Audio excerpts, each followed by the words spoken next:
What's up, Earth's mightiest subscribers? It's Ernie, Blerd without fear. Welcome back to the channel, and happy Thanksgiving. This is going to be a video that I'm going to kind of throw out here to you guys, just to, give you a little something to keep you occupied, keep you, entertained while you're sitting there, getting sleepy, eating off that turkey and dressing and cranberry sauce, all that amazing stuff you're probably going to be eating. So I figured, it's been so long since I've talked about Avengers.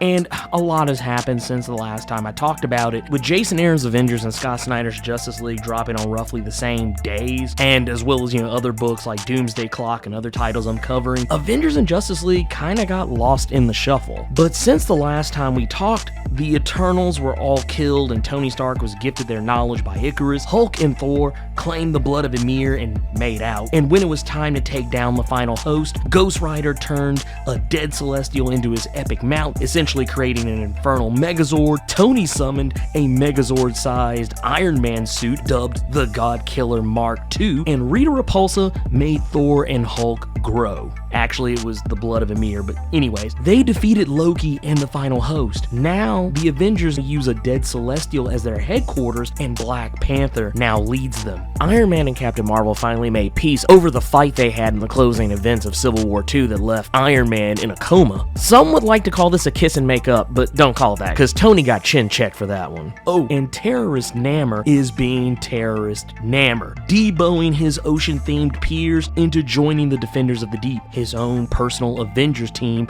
to fight against those who threaten the ocean, and killing anyone, namely Stingray, who refuses to join him. That is pretty much mostly everything that has happened in the last 4 or 5 issues before Avengers number 700. And that was just the tip of the frickin' iceberg. But before we get started, it only takes 2 clicks to become one of Earth's mightiest subscribers.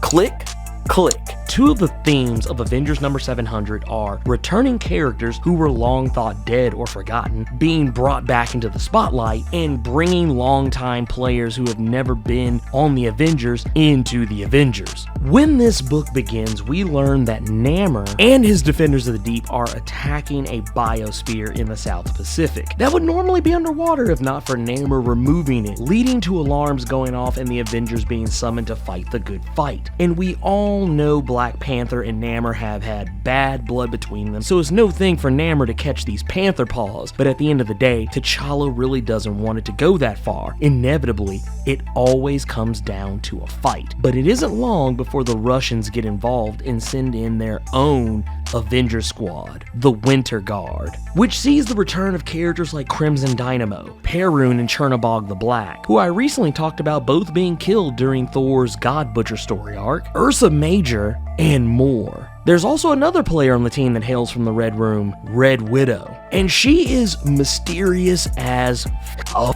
She doesn't speak, she doesn't fight, she simply observes, and when Namor finally decides that a 24-man tornado tag team match isn't worth the trouble and retreats, leaving the Avengers and the Winter Guard to duke it out themselves, we learn the Red Widow is truly the one calling the shots. She's observing the Winter Guard to see if they're ready. Not quite impressed with them, if I'm being honest with you. She thinks that they don't shed enough blood for her liking, and maybe 1 or 2 of them should be killed to inspire the others to be more efficient. She even put together a list of who she would kill in what order. What does she want them to be prepared for? We don't know yet, but whatever Russia wants out of its Avenger squad is probably not good for anyone else. Not only that, but General Thunderbolt Ross seems to feel like the Avengers are no longer under his control, so he must have a squad of his own, a team under his command that answers to him and aren't so high and mighty that they feel like George and Wheezy because they live inside a dead space god. So he's brought back Agent Coulson, who, oddly enough, recently died during the Secret Empire story arc, courtesy of Deadpool, who at the time was working for Captain America's fascist Hydra regime. Wonder if Coulson was in Tahiti this whole time.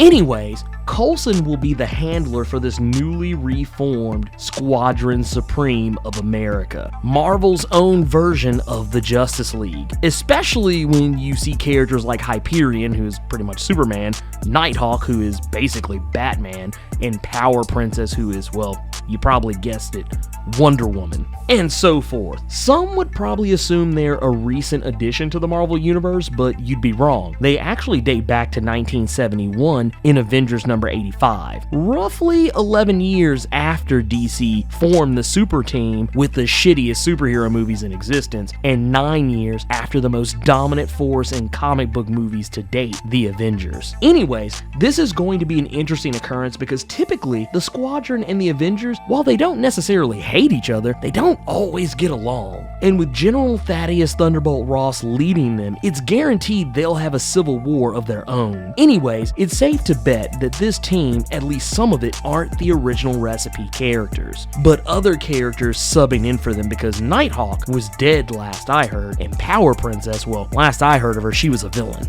Anyways, another thing of note is we discover that Odin has a vendetta against Robbie Reyes, the current Ghost Rider, for killing the Star Brand back in the Marvel Legacy one-shot, something he did in self-defense, and though Odin ain't hearing it at first, mostly because he's drunk, Robbie finally helps him understand it was an accident when he used the penance stare for the first time. He didn't even know that that was something he could do. And after all, the Star Brand was trying to kill him. Odin tries to help Robbie understand what's happening to him, and for a comic that runs 44 some odd pages long and isn't entirely short on action, this was a really nice scene to see. Seeing Robbie learn about himself, that even though he didn't technically make a deal with the devil the way that Johnny Blaze did, he did technically make a deal. He just doesn't know it yet. He doesn't remember it. Odin warns him that even though each rider has been different from the one before it, they always have one thing in common. They all made a deal.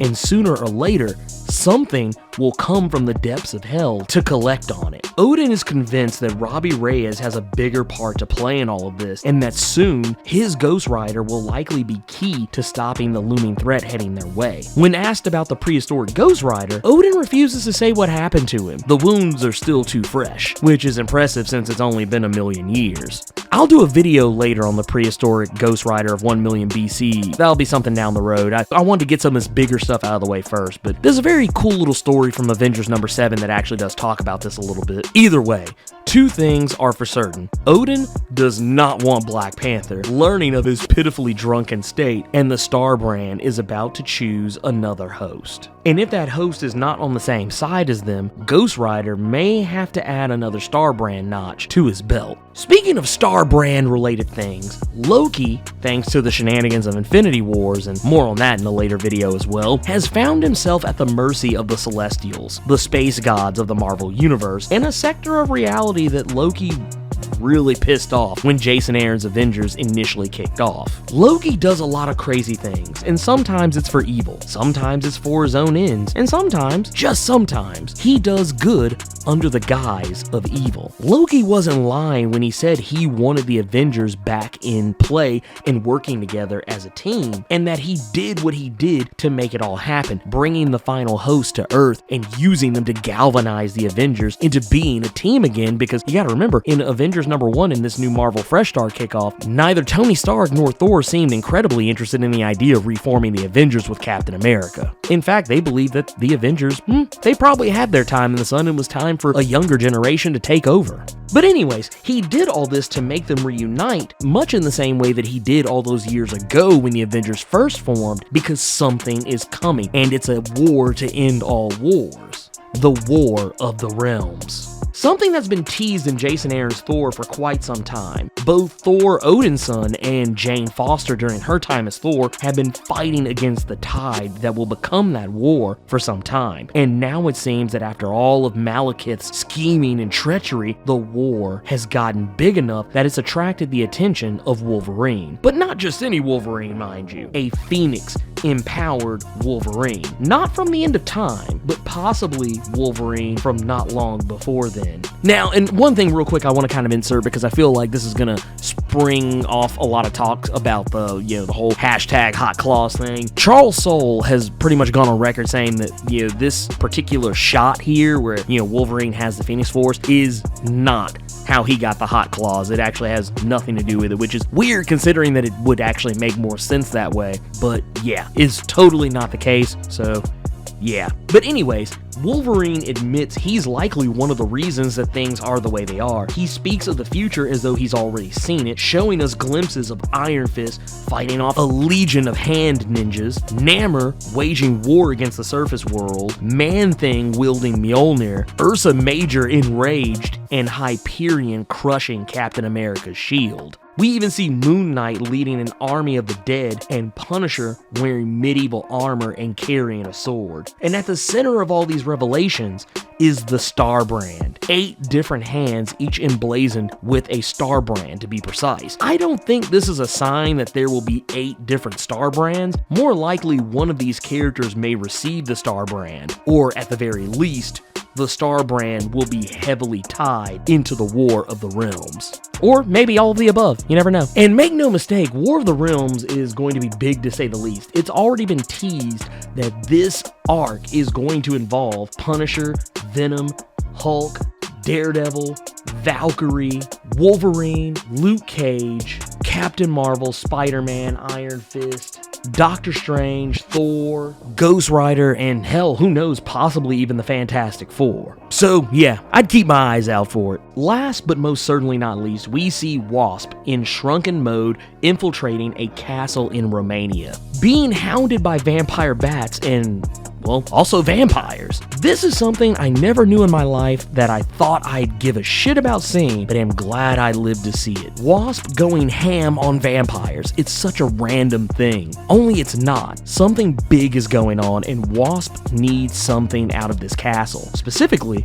someone. She's been sent to retrieve an asset who has been held captive in this Romanian stronghold for some time, and he's been offered membership into the Avengers. The Daywalker himself, Blerd, which makes one wonder if Dracula is about to rear up his ugly head, or hell, maybe even Moreland. With Spider-Geddon going on right now, it wouldn't be out of the realm of possibility for it to be Moreland, but hey, one can dream. Either way, I'm really curious to see how this turns out, because man, I would just love to see an Avengers squad with some supernatural gunners on their team. I mean, I know he was on the Mighty Avengers back a little ways, but it's really nice to see him on like a new Avengers team, like seeing him current. You know, hey, it's a thing, one can dream. But anyways, this book is massive, and for an anniversary issue that could have easily spent more time sucking its own dick, it decided to use those pages to tell some stories and show some character development. We get a lot of teases about the future of the Marvel Universe,